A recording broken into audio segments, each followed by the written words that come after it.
Okay, तो हम लोग बात कर रहे थे रीअब्जॉर्प्शन और सिक्रीशन की along various part of nephrons. उसमें हम लोगों ने शुरू करना है पीसीटी से, जो आपका सबसे पहले वाला पार्ट है, उसको हम प्रॉक्सिमल कॉन्वेटिब्यूल कह रहे हैं।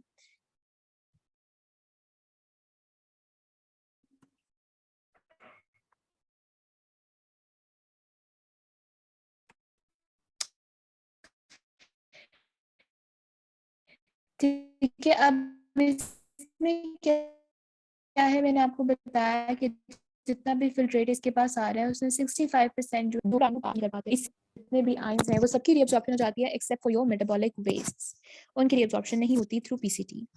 देन आपके पास आता है लूप ऑफ हेनले। अब लूप ऑफ हेनले हम जो एफएससी में पढ़ कर आए थे वो सिर्फ डिस्टल था, एक डिसेंडिंग था और एक असेंडिंग था। यहाँ पर हमने उसको 3 पार्ट्स में डिवाइड करके पढ़ना है। एक हमारे पास डिसेंडिंग ही है लेकिन वो थिन पार्ट होता है, ठीक है, इसको हम बोलते हैं descending thin loop. Then ascending को आगे फर्दर 2 पार्ट्स में डिवाइड किया होता है, one is thin ascending and one is thick ascending. अब इसमें जो तीनों पार्ट्स है ना, इसके अलग अलग फंक्शन होते हैं।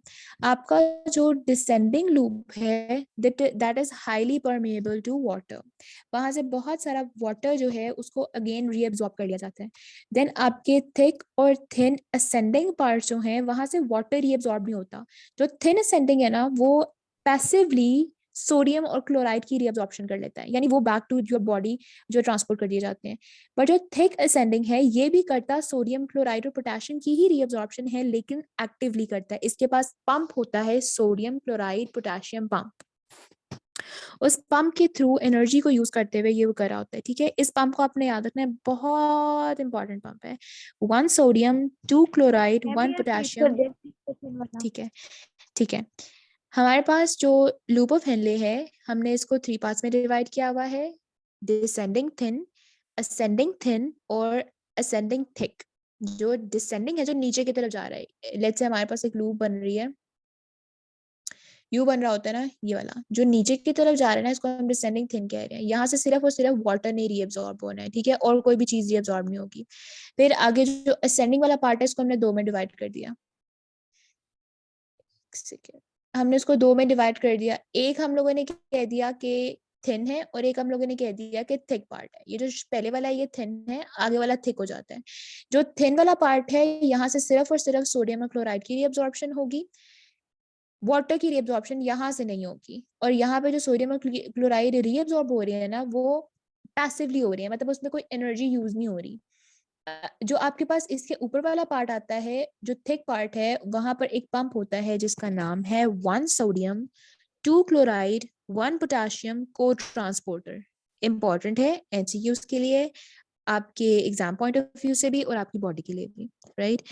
1 सोडियम 2 क्लोराइड 1 पोटेशियम को ट्रांसपोर्टर। को ट्रांसपोर्टर का मतलब क्या है कि इन 3 आयंस की एक ही डायरेक्शन में इसने मूवमेंट करवानी है और वो होगी बैक टू योर बॉडी या back to the kidney interstitium, ठीक है। अगर हम यहाँ पे थोड़ा सा किडनी का थोड़ा सा बल्कि ल्यूमेन का स्ट्रक्चर बनाए कि लेट्स से मैंने ये एक ल्यूमेन बनाया है, ये इस वाली वेसल को ना मैंने मैग्नीफाई करके दिखाया है, ठीक है। यहाँ पर अब ये जो अंदर वाला पार्ट है ना इसको मैं ल्यूमेन कह रही हूँ, और इसके साइड्स पे जो यहाँ पे ये साइड्स पे ये सारी किडनी है ना इसको हम इंटरस्टिशियम कह रहे हैं। अब आपको पता चल जाएगा कि हम नेक्स्ट जब डिस्कस करेंगे कि इंटरस्टिशियम क्या है या ल्यूमिन क्या है, वो क्या। तो अगर हम किसी भी ट्यूब्यूल का अंदर वाला खाली जो, जैसे आप ले लो कि आप पानी वाला जो पाइप होता है उस पाइप के अंदर जो पार्ट है दैट इज ल्यूमिन, और उसके साइड पे जो किडनी आ रही है वो that is interstitium of the kidney, ठीक है। तो इन पार्ट्स में से जो लूप ऑफ हेनले का था हमने देख लिया कौन कौन क्या क्या काम कर रहे हैं। नेक्स्ट हमारे पास आता है थिक असेंडिंग लूप। अच्छा, अब हमारे पास ना कुछ ऐसे ड्रग्स को हम बल्कि बाद में देखते हैं, डायरेटिक्स को हम बाद में देखते हैं। फिर आपके पास थर्ड पार्ट आता है डीसीटी का।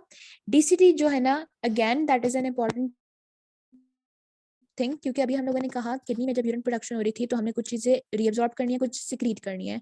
अब सारी तब से जो हम पढ़ रहे हैं पीसीटी के अंदर या लूप ऑफ हेनले के अंदर, तो वो वहां पे क्या है कि वो again back to the body transport हो रही है, रीअब्सॉर्प्शन हो रही है। जो सिक्रीशन वाला पार्ट है वो होता है आपके डीसीटी के अंदर। डीसीटी को तो हमने 2 पार्ट्स में डिवाइड कर लिया, एक अर्ली पार्ट है और एक लेट पार्ट है।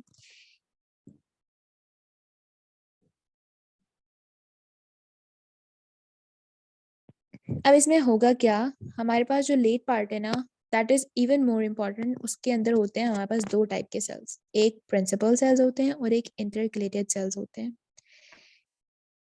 अब जो प्रिंसिपल सेल्स हैं ये रीअब्सॉर्ब कर लेते हैं सोडियम को और वाटर को, ल्यूमेन से रीअब्सॉर्ब करेंगे, यहाँ से सोडियम को भी रीअब्सॉर्ब कर लेंगे और साथ साथ वाटर को भी रीअब्सॉर्ब कर लेंगे, लेकिन ल्यूमेन के अंदर पोटेशियम को सिक्रीट कर देंगे, राइट। अब ये पहली चीज है जो कि आपकी बॉडी से ल्यूमेन की तरफ गई है through these cells, through these tubules. Potassium यहाँ से अगेन ल्यूमेन की तरफ चला जाएगा। जो आपके सेकेंड सेल्स हैं, इंटरकलेटेड सेल्स, इसने यही वाला पोटेशियम जो अभी ल्यूमेन के अंदर गया था, इस पोटेशियम को कर लेना है रीअब्सॉर्ब और यहाँ से सिक्रीट कर देना है हाइड्रोजन को इनटू द ल्यूमेन। अब हाइड्रोजन आयंस को ल्यूमेन में भेजने का मकसद क्या होता है कि अगर बॉडी के अंदर एसिडोसिस है, हाइड्रोजन आयन कंसंट्रेशन ज्यादा है, तो उसको बैलेंस करने के लिए इंटरकलेटेड सेल्स एक्स्ट्रा हाइड्रोजन या नॉर्मल बॉडी बैलेंस को मेंटेन करने के लिए भी जो हाइड्रोजन आयन है उसको सिक्रीट किया जाता है from your body to the lumen to be excreted through the urine, right. तो ये फंक्शन होता है आपके इंटरकलेटेड सेल्स का। अगर आपके पास क्वेश्चन आता है लिखने के लिए तो इस सारे जो अभी टॉपिक्स है ना, ये जो रीअब्सॉर्प्शन वाला टॉपिक है उसके अंदर most important is your principal cells and intercalated cells वाला टॉपिक। आपने कुछ चीजें और याद रखनी है, वो क्या कि जो ट्यूबुलर मेम्ब्रेन्स हैं इन दोनों सेगमेंट्स की, प्रिंसिपल सेल्स हैं या इंटरकलेटेड सेल्स हैं, ये यूरिया से इम्परमेबल होते हैं, यूरिया इनको पास नहीं करता। आगे हम देखते हैं जो नेक्स्ट हमारा टॉपिक है ना, उसके अंदर यूरिया की इंपॉर्टेंस भी क्या है, कि वो कॉन्सेंट्रेटेड यूरिन की प्रोडक्शन के अंदर कैसे रोल प्ले कर रहा होता है। लेकिन ये जो सेल्स हैं, ये जो ल्यूमेन का पार्ट है, ये जो सेगमेंट्स हैं, that are impermeable to urea. यहाँ पर अगर हमने कंसंट्रेशन को कंट्रोल करना है ना, तो हमारे पास एक हार्मोन होता है, एंटी डाययूरेटिक हार्मोन, जो आपके पिट्यूटरी से सीक्रेट होता है बेसिकली। तो ये हार्मोन क्या करता है, ये इस सेगमेंट पे जो आपका लेट डिस्टल कॉन्वोल्यूटेड ट्यूब्यूल है वहां पर एक्ट करता है और वाटर को क्या इसने यूरिन क्या करना है कि उसको कंसंट्रेटेड बनाना है, एंटी डायूरेटिक यानी डायूरेटिक नहीं होने देना, उसको डाइल्यूट नहीं होने देना, राइट। तो एडीएच का जो साइट ऑफ एक्शन है ये भी बहुत इंपॉर्टेंट है, आगे मैंने एक टेबल भी बनाया हुआ है, हम उसको भी रट्टा मार के याद करेंगे। लेकिन यहाँ पर आपने याद रखना है कि एडीएच का जो साइट ऑफ एक्शन है दैट इज डीसीटी, और वो भी लेट जो उसका पार्ट है। इसके अलावा अगर आपकी जो सोडियम और क्लोराइड की रीअब्सॉर्प्शन है ना, उसको कंट्रोल करने के लिए एक दूसरा हार्मोन होता है दैट इज एल्डोस्टेरॉन, जो कि आपका हाँ ठीक है, एल्डोस्टेरॉन है सोडियम की रीअब्सॉर्प्शन को और पोटेशियम की सिक्रीशन को, उसको कंट्रोल करने के लिए एल्डोस्टेरॉन है। तो हमारे पास दो चीजें हुई, अगर हम लेट डिस्टिल ट्यूब्यूल के अंदर वाटर की बैलेंस कर रहे हैं ना, वाटर को मेंटेन कर रहे हैं, तो उस पर एडीएच उसकी कंसंट्रेशन को कंट्रोल कर रहा होता है। और अगर हम लोगों ने सोडियम की रीएब्सॉर्प्शन या पोटेशियम की सिक्रीशन इसको कंट्रोल करना है, तो हमारे पास एल्डोस्टेरॉन इस पे एक्ट करता है। तो दो चीजें ये हो गई। और इसके साथ अगर आपके पास डीसीटी वाला सेगमेंट आता है तो आपने डायग्राम भी बनानी है, इसमें प्रिंसिपल सेल्स भी दिखाने हैं और इंटरकलेटेड सेल्स भी दिखाने हैं, ठीक है। जो इंटरकलेटेड सेल्स है ना, आगे मजीद इसकी टाइप्स होती हैं, टाइप ए इंटरकलेटेड, जो ये ऊपर वाला सेल है टाइप ए है, और टाइप बी होता है। इनके फंक्शंस में क्या है, जो टाइप ए इंटरकलेटेड सेल्स हैं इसने हाइड्रोजन को सिक्रीट करना है bye hydrogen ATPase transporter and hydrogen potassium ATPase transporter, और इसी पंप के थ्रू जो है वो पोटेशियम को रीअब्सॉर्ब भी किया जा रहा है, राइट। तो टाइप ए का काम क्या हुआ, उसने हाइड्रोजन को सिक्रीट किया और हाइड्रोजन और पोटेशियम एटीपीएस ट्रांसपोर्टर से पोटेशियम को रीअब्सॉर्ब किया। जो टाइप बी वाले हैं, जो नीचे वाला आपको सेल शो हो रहा है ये वाला, इसका बिल्कुल ऑपोजिट काम हो जाता है टाइप ए से। टाइप बी का फंक्शन क्या है कि इसने बाइकार्बोनेट आयन को सिक्रीट करना है इनटू द ल्यूमेन और हाइड्रोजन की रीअब्सॉर्प्शन करवा देनी है, ठीक है। ये चीजें हम लोगों ने याद रख ली। तो इसके साथ हमारे पास क्या हुआ कि जितना भी यूरिन फॉर्मेशन यहाँ तक हो रही है, नेक्स्ट हमने पढ़ना है कि कॉन्सेंट्रेटेड या डाइल्यूट यूरिन कैसे बन रहा होता है। अब हमारी बॉडी के अंदर वाटर की अवेलेबिलिटी को देखा जाता है कि क्या बॉडी, सिर्फ वाटर की नहीं बल्कि ब्लड प्रेशर को भी देखा जाता है। सर्टेन फैक्टर्स होते हैं जिसके बाद ये डिटरमिन किया जाता है कि हम जो बॉडी है वो कंसंट्रेटेड यूरिन प्रोड्यूस करेगी या डाइल्यूट यूरिन प्रोड्यूस करेगी। कि अगर बॉडी के अंदर प्रेशर जो ब्लड वॉल्यूम है वो ज़्यादा है या वाटर का जो वॉल्यूम है वो ज़्यादा है, तो हम लोगों ने ज़्यादा से ज़्यादा वॉल्यूम को कम करने की तरफ लेके आना ताकि वो नॉर्मलाइज हो। अब सबसे पहले हम बात करते हैं कि बॉडी डाइल्यूट यूरिन कैसे बनाती है। डाइल्यूट यूरिन के लिए क्या है कि यहाँ पर आप, अच्छा, सबसे पहले ग्लोमेरुलर फिल्ट्रेट आया पीसीटी के पास, राइट, ठीक है। अब पीसीटी ने तो जितना भी अब्सॉर्ब करना था कर लिया। अब वहां से जब नेक्स्ट मूवमेंट हो रही होती है आपके डिसेंडिंग लिम्ब पे, वहां पर स्पेशल चैनल्स होते हैं जिनका नाम होता है एक्वापोरिन 1, ठीक है।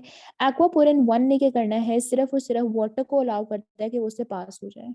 यहाँ पर जो डिसेंडिंग वाला पार्ट है इसमें एक्वापोर्स होंगे जो कि वाटर की मूवमेंट को अलाउ करेंगे कि वाटर इस ल्यूमेन से again back to the kidney reabsorb हो जाए।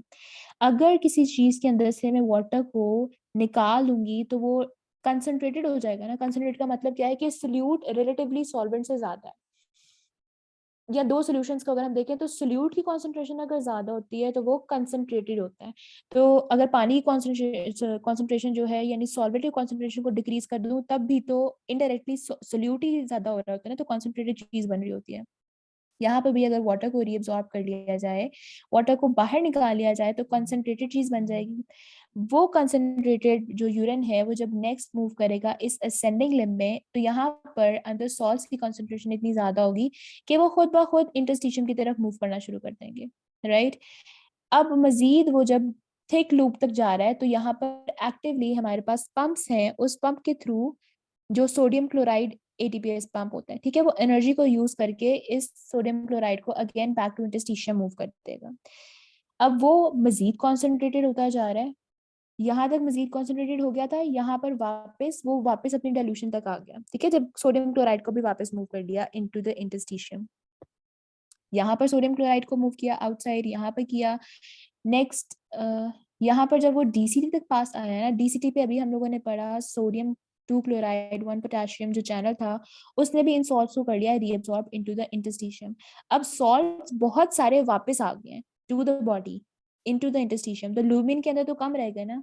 तो ल्यूमिन के अंदर क्या हुआ कि वहां पे डाइल्यूशन का फिनोमेना आना शुरू हुआ। हम लोगों ने क्या कहा कि जब शुरू हो रहा था तो इंटरस्टिशियम, आप है ना इंटरस्टिशियम और ल्यूमिन के रेफरेंस से देखना है कि इन दोनों को हमने कंपेयर करते जाना है। शुरू हुआ था तो पीसीटी और जो इंटरस्टिशियम होता है ना वो ऑलमोस्ट सेम उसकी ऑस्मोटिक कंसेंट्रेशन होती है, तो उसको हम आइसोस्मोटिक बोलते हैं। जो आपके पास नेक्स्ट पार्ट आया डीसीटी, सॉरी, डिसेंडिंग लूप वाला, उसके अंदर से सिर्फ वाटर एब्जॉर्ब हुआ रीअब्जॉर्ब हुआ, तो यहाँ पे कंसंट्रेटेड चीज बन गई, कंसंट्रेटेड यूरिन बन गया। उस कंसंट्रेटेड यूरिन के साथ साथ यहाँ पे पैसिव, यहाँ पर active reabsorption of the salt हुई, तो वो डाइल्यूट हो गया थोड़ा बहुत। देन यहाँ पर अगेन उसकी रीअब्जॉर्प्शन हुई सॉल्ट्स की, तो वो मजीद डाइल्यूट हो गया। इस तरह डाइल्यूटेड यूरिन की प्रोडक्शन हुई।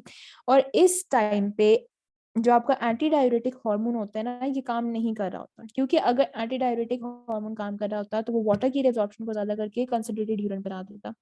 तो अभी जो आपके साथ सामने ये मैकेनिज्म हुआ है उससे डाइल्यूट यूरिन की प्रोडक्शन हुई है, यानी एक ऐसा यूरिन प्रोड्यूस हुआ है जिसके अंदर सोल्यूट की कंसंट्रेशन कम है और वाटर की कंसंट्रेशन यानी सॉल्वेंट की कंसंट्रेशन ज्यादा है।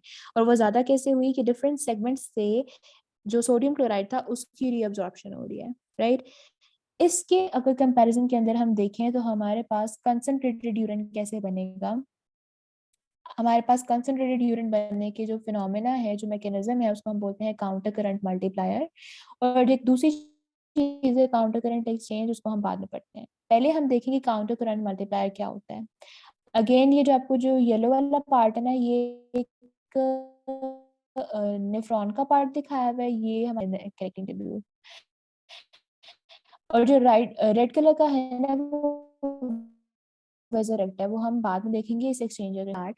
कि अभी अभी हम लोगों ने पढ़ा जब यहाँ से यूरिन पास कर रहा था पीसीटी से और नीचे जा रहा था, तो और ये जो असेंडिंग लिम्फ था ना यहाँ पे, यहाँ पर हम लोगों ने कहा सोडियम क्लोराइड रीअब्सॉर्ब हो रहा है इनटू द इंटरस्टिशियम। तो अगर इनटू द इंटरस्टिशियम रीअब्सॉर्ब हो रहा है तो इंटरस्टिशियम का भी तो एक काम हुआ ना कि यहाँ पर सोडियम क्लोराइड की कंसंट्रेशन नॉर्मल से ज्यादा होना शुरू हो गई है। एक दफा साइकिल रन किया तो नॉर्मल से ज्यादा हुई, अगेन साइकिल रन किया नॉर्मल से फिर ज्यादा हो गई, फिर ज्यादा हो गई, फिर ज्यादा हो गई। अब अगर बाहर इतने ज्यादा कॉन्सेंट्रेशन के अंदर सॉल्ट पड़ा हुआ है तो वाटर तो उसी को फॉलो करेगा ना, कि वाटर इन ल्यूमेन से बाहर की तरफ आना शुरू हो जाएगा।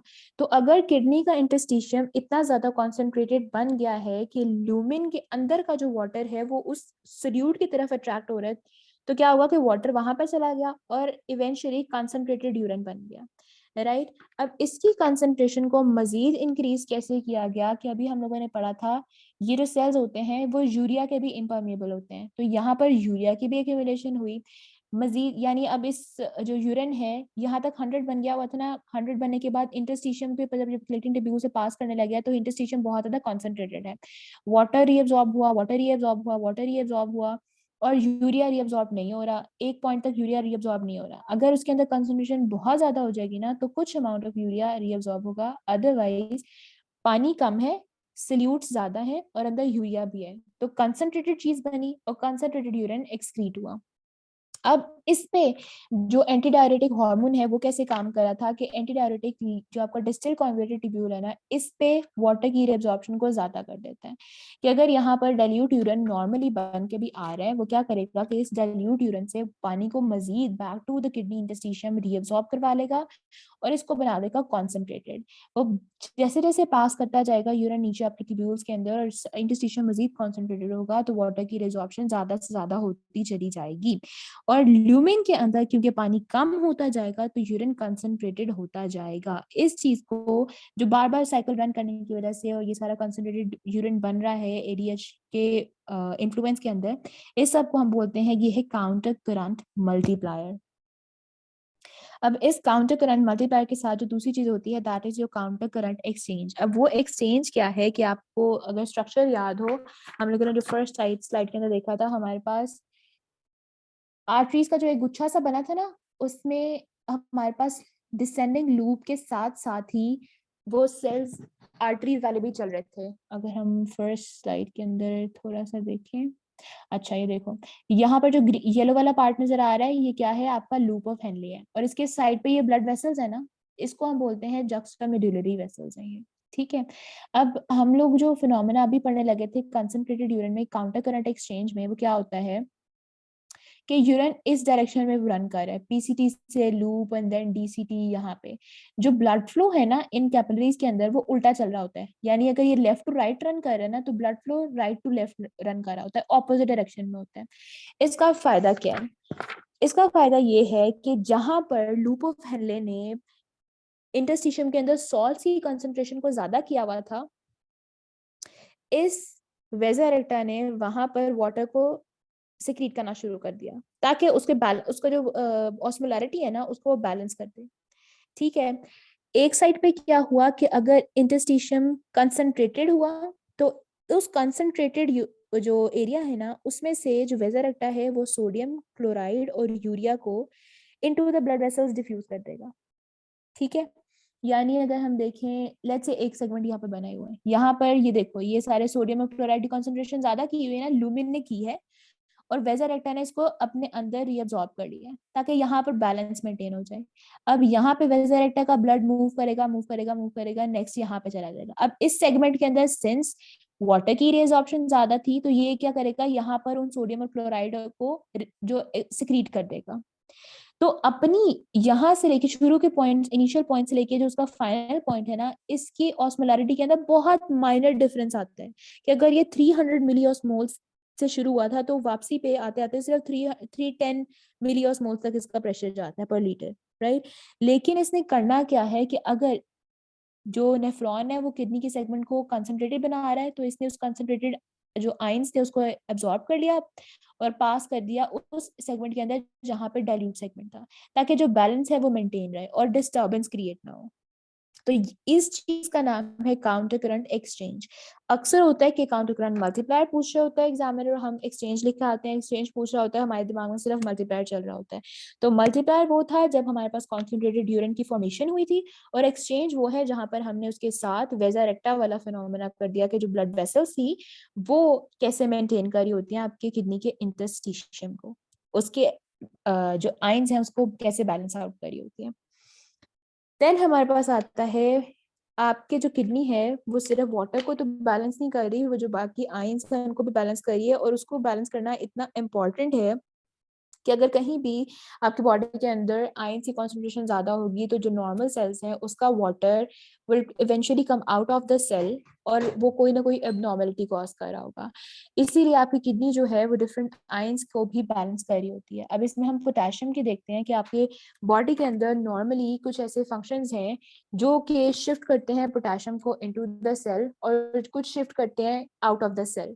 ये जो टेबल है ना, इसको आपने अच्छे से रट्टा मार लेना है। अगर हमारे पास, हम एक चाहते हैं कि पोटेशियम, सेकंड। जी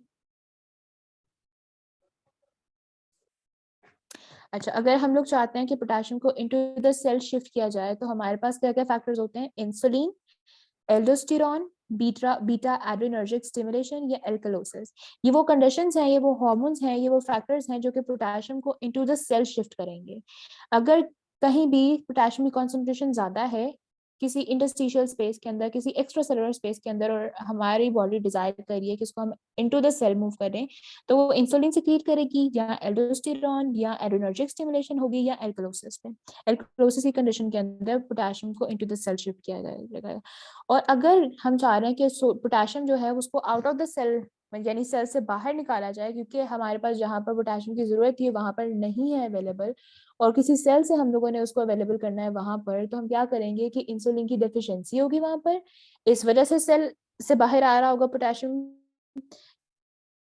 या एल्डोस्टेरॉन की डेफिशिएंसी होगी तो आएगा, एसिडोसिस की कंडीशंस में आएगा, या बीटा एड्रेनर्जिक जो सिग्नल्स हैं, जो स्टिमुलेशन है उसको ब्लॉक कर दें, तो ये कंडीशंस के अंदर पोटेशियम बाहर out of the cell move करेगा। ठीक है। नेक्स्ट चीज है हमारे पास एसिड बेस बैलेंस। आपकी किडनीज जो हैं वो एसिड और बेस बैलेंस भी करी होती हैं कि अगर बॉडी के अंदर एसिड ज्यादा है, हाइड्रोजन आयन कंसंट्रेशन ज्यादा है, तो अभी हम लोगों ने पढ़ा कि जो आपका इंटरकलेटेड वाला सेगमेंट है वो क्या करेगा कि हाइड्रोजन आयन जो हाइड्रोजन आयंस हैं उसको ज्यादा से ज्यादा एक्सक्रीट करेगा। और अगर एल्कलोसिस है, बॉडी के अंदर हाइड्रोजन आयन कंसंट्रेशन कम है, तो उसको एब्जॉर्ब, उसको एक बॉडी के अंदर मेंटेन है। अब हमारे पास क्या क्या चीज हो सकती है कि यहाँ पर अगर आपको थोड़ा सा टेबल नजर आ रहा हो तो उसमें हमने आर्टीरियल पीएच देखनी है। अगर तो पीएच 7.4 से कम है तो हम इसको एसिडोसिस डिक्लेयर कर देंगे। अगर वो 7.4 से ज्यादा है तो उसको एल्कलोसिस डिक्लेयर कर देंगे। अब एसिडोसिस या एल्कलोसिस ना दो तरीके से हो सकती है। एक क्या है, या तो आपके लंग्स के अंदर कोई रेस्पिरेटरी इशू चल रहा है, कोई भी रेस्पिरेटरी इशू चल रहा है, या तो प्रॉपरली जो है वो वेंटिलेशन नहीं हो रही, या कुछ भी ऐसा है जैसे कार्बन डाइऑक्साइड का जो पार्शियल प्रेशर है वो इंक्रीज कर गया, या कार्बन डाइऑक्साइड की पार्शियल जो जो कंसंट्रेशन है वो इंक्रीज कर गई है, ऑक्सीजन की कंसंट्रेशन डिक्रीज कर रही है। दूसरी चीज होती है कि आपकी बॉडी के अंदर जितने भी मैकेनिज्म्स है ना वो इतने ज्यादा या कम, उसके अंदर कोई डिस्टर्बेंस चल रही है कि जो वेस्ट प्रोडक्ट्स हैं वो ज्यादा बन रहे हैं या नॉर्मल से कम आपके मैकेनिज्म्स हो रहे हैं, और वो एसिडिक या बेसिक जो है वो पीएच कर रहा है। ठीक है, यानी नॉर्मल पीएच को चेंज कर रहा है। अब अगर हम इस चार्ट को फॉलो करें तो अगर बॉडी का pH is less than 7.4 which means कि ये एसिडिक है, तो इसको हम डिक्लेयर करेंगे एसिडोसिस। अब वो रेस्पिरेटरी भी हो सकती है और वो मेटाबॉलिक भी हो सकती है। रेस्पिरेटरी एसिडोसिस की वजह क्या क्या हो सकती है? हाइपोवेंटिलेशन, यानी वेंटिलेशन में कमी है, नॉर्मल से कम है। और हाइपोवेंटिलेशन कब कब होगी? या तो कोई लंग डिसऑर्डर है एक्यूट या क्रोनिक, या कोई भी आपके जो रेस्पिरेटरी मसल्स हैं उसके अंदर कोई इशू है, वीकनिंग है, या कोई ऐसा जैसे कहते हैं आप नेक्रोसिस हो गया है वहां पर, इस तरह से कोई चीज, या अगर आपने कोई ऐसे ड्रग्स यूज कर लिए हैं जिसमें ओपियोइड्स हैं, नारकोटिक्स हैं या सिडेटिव्स हैं, जो आपके जो स्मूथ मसल्स है ना, ब्रोंकियल स्मूथ मसल्स, उनको रिलैक्स कर दे, इतना रिलैक्स कि अब वो नॉर्मल अपना काम नहीं कर पा रहे, नॉर्मल वेंटिलेशन वहां पर नहीं हो रही। मेटाबॉलिक में क्या होगा कि आप में एनाइन गैप देखना है। एनाइन गैप बेसिकली आपके सोडियम क्लोराइड और पोटेशियम के ना बैलेंस को बोलते हैं कि इन तीन आयंस के अगर बैलेंस हम करें, उसके अंदर अगर कोई ना कोई उसकी normal value 8 to 12 milliequivalent per litre होती है। अगर इससे ज्यादा उसका सम आएगा तो इसका मतलब है कि आपको कोई किडनी का फेलियर है, लैक्टिक एसिडोसिस है, कीटोएसिडोसिस है, या एस्पिरिन की इंजेक्शन हुई हुई है। अगर वो नॉर्मल है एनाइन गैप नॉर्मल है, लेकिन फिर भी पीएच इज लेस देन 7.4 और पार्शियल प्रेशर ऑफ जो कार्बन है वो is less than 40 millimetre mercury. इसकी वजह क्या होगी कि या तो ये डायरिया की वजह से हो रहा है, या जो भी आपके सामने ये रीजन दिखी हुई ना, डायरिया है या ग्लू स्निफिंग है या रीनल ट्यूबुलर जो आपकी किडनी का नेक्रोसिस है या हाइपर कोलेरेमिया है। ठीक है, इसके अगर कंपैरिजन में हम एल्कलोसिस देखें तो उसमें क्या होगा, पीएच 7.4 से ज्यादा है। अगेन इसमें भी रेस्पिरेटरी भी हो सकता है और आपका मेटाबॉलिक भी है। रेस्पिरेटरी में हाइपर वेंटिलेशन है या अर्ली एस्पिरिन बेसिकली एक ड्रग है, ठीक है, उसकी अगर अर्ली इंजेक्शन कर लिया तो इन वजह से भी रेस्पिरेटरी एल्कलोसिस हो सकता है। जो आपका मेटाबॉलिक कॉज है वो क्या होगा कि वॉमिटिंग। वॉमिटिंग इतना इंपॉर्टेंट कैसे है कि वॉमिट के अंदर ना आपके बहुत सारे जो इंपॉर्टेंट मेटाबोलाइट्स हैं, जो आपके बहुत सारे इंपॉर्टेंट वो क्या है आयंस है ना, उनका लॉस भी होता है, जैसे सोडियम है, क्लोराइड है, पोटेशियम है। तो अगर किसी पेशेंट को बहुत ज्यादा वॉमिट है ना, तो क्या होगा कि उसके बॉडी के नॉर्मल जो आयंस हैं वो भी साथ साथ वेस्ट हो रहे होते हैं। तो अगेन वॉमिटिंग एल्कलोसिस भी कॉज कर सकता है। वॉमिटिंग है या आप डायरेटिक्स इस्तेमाल कर रहे हो। डायरेटिक्स अभी हम नेक्स्ट भी पढ़ते हैं। डायरेटिक्स बेसिकली वो ड्रग्स हैं जिन्होंने डाइल्यूटेड यूरिन बनाना है, यानी यूरिन की प्रोडक्शन को नॉर्मल से ज्यादा करना है, तो उन ड्रग्स को हम बोलते हैं डायोरेटिक्स, क्योंकि वो डायरेटिक यूरिन बना रहे होते हैं। इसके अलावा एंटासिड। एंटासिड बेसिकली वो ड्रग्स हैं जो कि हम लोग हार्ट बर्न, वो जो चेस्ट बर्न वाला कंडीशन नहीं होता जहाँ पर स्टमक इश्यूज की वजह से सीने में जलन हो रही होती है, वो वाले ड्रग्स, उनको एंटासिड्स बोलते हैं। फिर हमारे पास हाइपर एल्डोस्टेरोनिज्म है कि एल्डोस्टेरॉन जहाँ पर हम कह रहे थे वो हाइपर सिक्रीशन हो रही है उसकी। तो ये सारी वजह हैं जो कि एल्कलोसिस या एसिडोसिस कॉज कर सकती है। ये हमारे पास डायरेटिक्स आए गए हैं। डायरेटिक्स हमने कहा वो ड्रग्स हैं जो कि यूज हो रहे होते हैं डाइल्यूटेड यूरिन बनाने के लिए। अब डाइल्यूटेड यूरिन हम मोस्टली एक जनरल कंडीशन जिसके अंदर हम डाइल्यूट यूरिन डिजायर करते हैं कि हो, वो होता है हाइपरटेंशन में। जिनको बीपी का इशू होता है ना, वो डायरेटिक्स इस्तेमाल करते हैं ताकि उनका ब्लड प्रेशर जो है वो मेंटेन रहे, नॉर्मल रहे, ड्रॉप हाई ना जाए, नॉर्मल रहे। ठीक है, अब उसके अंदर ना डिफरेंट डायरेटिक्स अलग अलग किस्म के होते हैं और उसने हर एक ने अलग अलग सेगमेंट पे काम करना होता है। आपने थोड़ी बहुत आपको मेहनत करनी पड़ेगी इसके ऊपर, लेकिन इसको याद कर लेना है। ठीक है, बहुत सारा भी ना लिख सको तो मेन मेन चीजें कर लेना कि उसकी एक एक एग्जांपल और उसकी साइड तो लाजमी कर लेना। ठीक है, ताकि वो आपको एमसीक्यू में भी आसानी रहे। अब मैम आपके सामने ये क्या हुआ? Okay ma'am. ठीक है, एमसीक्यू के लिए भी इम्पोर्टेंट है। अब हमारे पास अगर हम फर्स्ट देखें तो मेनिटोल वाली एग्जांपल है ऑस्मोटिक डायरेटिक्स की। इसने पीसीटी पे काम करना है। पीसीटी पे काम क्या करेगा कि वहां पे वाटर की रीअब्जॉर्प्शन को कम कर देगा। अगर वाटर की रीअब्जॉर्प्शन कम हो रही है तो क्या होगा कि ज्यादा से ज्यादा वाटर यूरिन के साथ एक्सक्रीट होना शुरू हो जाएगा। सेकेंड चीज आपके पास है लूप डायरेटिक्स। अब लूप से पता चल रहा है कि इसने लूप ऑफ हेनले पे एक्ट करना है, लेकिन मोर स्पेसिफिकली जो थिक असेंडिंग लूप है ना उस पे। अब थिक असेंडिंग लूप पे मैंने कहा था आपके पास सोडियम पोटेशियम क्लोराइड को ट्रांसपोर्टर होता है, इसको इनहिबिट कर देगा। अगर वहां से इनकी इनहिबिशन हो रही है तो अगले सेगमेंट्स में जाके वाटर की रीअब्जॉर्प्शन नहीं होगी। वाटर की रीअब्जॉर्प्शन ना होने की वजह से जो यूरिन है वो डाइल्यूट हो गया। थर्ड आपके पास थायजाइड डायरेटिक्स होते हैं जो आपके अर्ली डिस्टल ट्यूब्यूल्स पे काम कर रहे हैं। इसका भी यही काम है कि इसने जो को ट्रांसपोर्टर था ना वहां पर, लेकिन सोडियम क्लोराइड को ट्रांसपोर्टर, उसको इनहिबिट कर दिया। फोर्थ पे कार्बोनिक एनहाइड्राइज इनहिबिटर्स हैं जो आपके पीसीटी पे काम कर रहे होते हैं। ओके, हमारे पास टाइम भी कम है। काम करेंगे और इनहिबिट कर देंगे हाइड्रोजन की सिक्रीशन को, कि अब हाइड्रोजन सिक्रीट ना हो जिस भी जगह पे अच्छा, कार्बोनिक एनहाइड्रेज इनहिबिटर का काम क्या होता है कि इसमें ना बाइकार्बोनेट आयंस और हाइड्रोजन आयंस को बनाना होता है फ्रॉम कार्बोनिक एसिड। उसकी ब्रेकडाउन भी करता है और उसको मैन्युफैक्चर भी करता है, उसकी सिंथेसिस भी करता है। तो अगर इसी एंजाइम को मैं इनहिबिट कर दूं तो वो हाइड्रोजन आयंस कोई फॉर्मेशन नहीं कर पाएगा। उसकी फॉर्मेशन ना होने की वजह से क्या होगा कि जो आपका हाइड्रोजन आयन है उसकी सिक्रीशन कम हो जाएगी।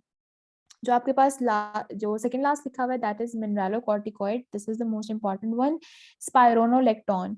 इंपॉर्टेंट क्यों है ये मेरे ख्याल से आप नेक्स्ट फार्मा में पढ़ लोगे, but this is an important one. क्या होता है कि बाकी जो आप डायरेटिक्स इस्तेमाल कर रहे होते हैं ना उसके साथ साथ आपका पोटेशियम भी वेस्ट हो रहा होता है, लेकिन पोटेशियम वेस्ट होना ना, हमें हमारी बॉडी को पोटेशियम की जरूरत भी बहुत सारी होती है, लेकिन अगर हम डायरेटिक्स इस्तेमाल कर रहे हैं, वो डाइल्यूट यूरिन तो बना रहा है, साथ साथ पोटेशियम को वेस्ट करना शुरू कर दिया उसने।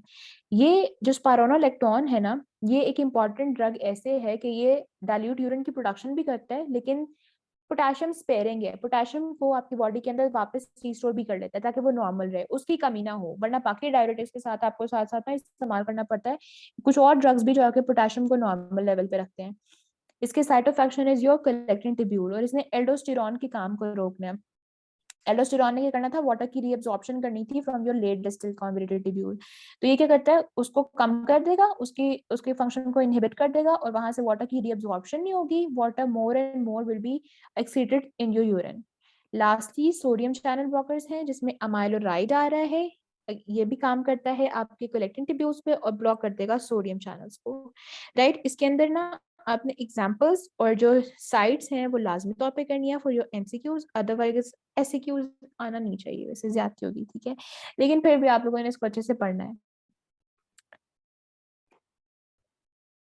नेक्स्ट आपके पास लास्ट चीज है रीनल पैथोलॉजीज। अब रीनल पैथोलॉजीज क्या होती हैं कि आपकी किडनी के साथ कोई ना कोई डिजीज हो रहा है, ठीक है। अब एक्यूट भी हो सकता है। एक्यूट का मतलब क्या होता है, एक एक्यूट का मतलब है कि आपका रीसेंट कुछ डिजीज हुई है, रिसेंटली कुछ पैथोलॉजी हुई है जिसको बहुत ज्यादा टाइम नहीं हुआ, और एक्यूट का मतलब ये भी होता है कि एक स्मॉलर सा उसके अंदर कोई डिसऑर्डर है, राइट। तो जो हम कंसीडर कर रहे हैं यहाँ पर वो दैट इज के एक्यूट में अभी कोई रिसेंटली कोई ना कोई एबनॉर्मेलिटी आई है, कोई एब्रप्शन आई है, और उसको किडनी खुद से ठीक भी कर लेगी। क्रोनिक रीनल डिसऑर्डर्स में क्या होता है कि कोई डिसऑर्डर हुआ और उसने किडनी को खराब करना शुरू किया, लेकिन उसके सिम्टम्स अभी शो नहीं हो रहे, वो बिल्कुल स्लाइड अपना चुप करके अपना काम करे। जब तक 70% ऑफ योर किडनी सेल्स वो डिस्ट्रॉय नहीं करता ना, तब तक उसके सिम्टम्स हमें नजर नहीं आ रहे होते। और आप खुद इमेजिन करके देखो कि अगर कोई चीज 70% तक खराब हो गई है तो उसको ठीक करना हमारे लिए मुश्किल है। तो एक्यूट वाला तो कोई अब्रप्शन हुई, उसके अंदर कोई ना कोई खराबी आई और फिर किडनी ने खुद से अपने कंपनसेटरी मैकेनिज्म को एक्टिवेट किया और उसने ठीक करने की कोशिश कर दी।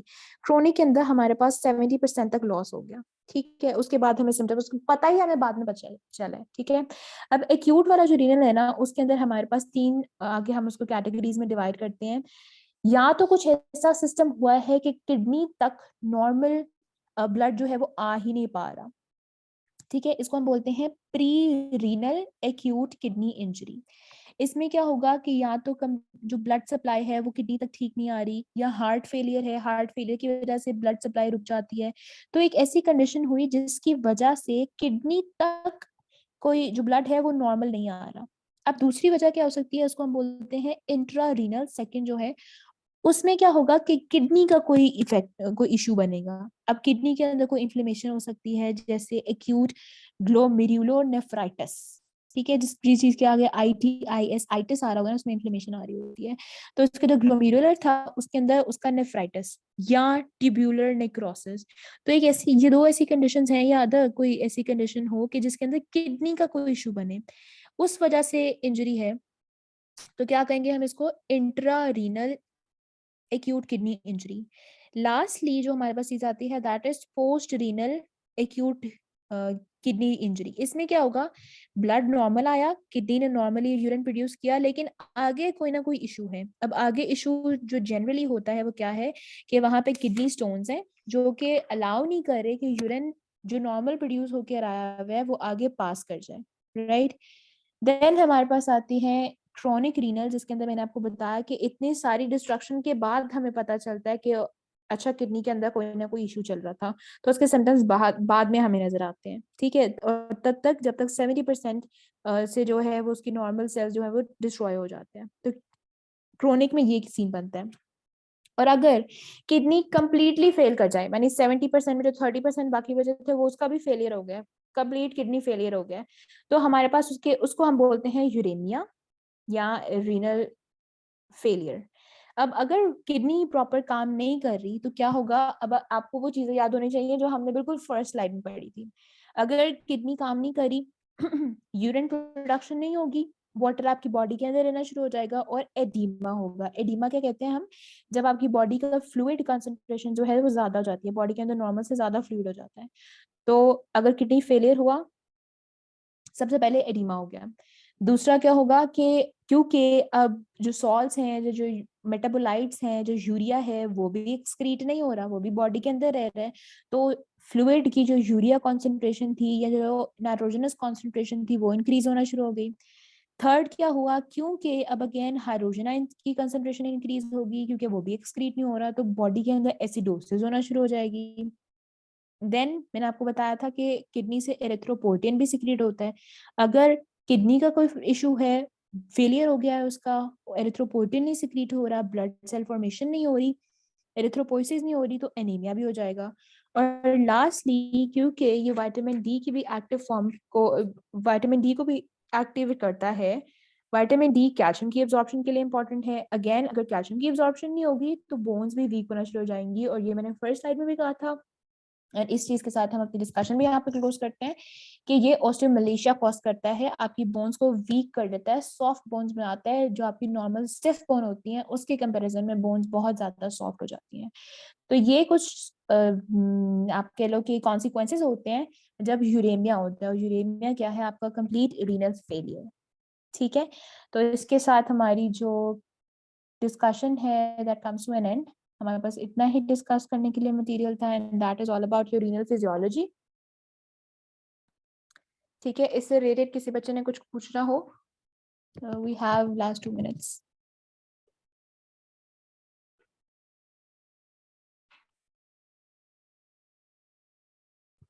ओके, तो इस खामोशी का मतलब हम ना समझ लेते हैं। अगर आपने फिर भी कुछ पूछना हो तो you can ask in the group. ठीक है, हम यहाँ पे मीटिंग एंड कर देते हैं।